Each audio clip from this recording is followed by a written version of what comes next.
নাহিদ সাহেবকে সতর্ক করি। আমি তার দৃষ্টি আকর্ষণ করে বলতে চাই, মামুনুল হককে চিনেন না?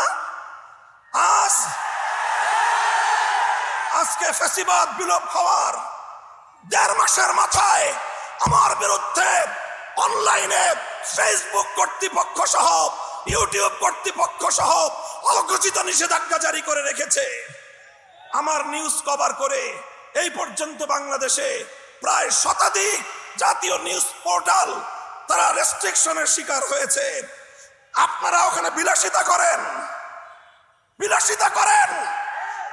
বৈষম্যের বিরুদ্ধে সংগ্রামী আমাদেরকে আমাদের সমস্যাগুলোকে সমাধান করবার কোন চিন্তা আপনাদের নাই। আপনারা উপদেষ্টা পরিষদ রাষ্ট্র পরিচালনা করতে পারবেন না আমাদের সহযোগিতা ছাড়া। আমার এই বক্তব্যের 24 ঘন্টার মধ্যে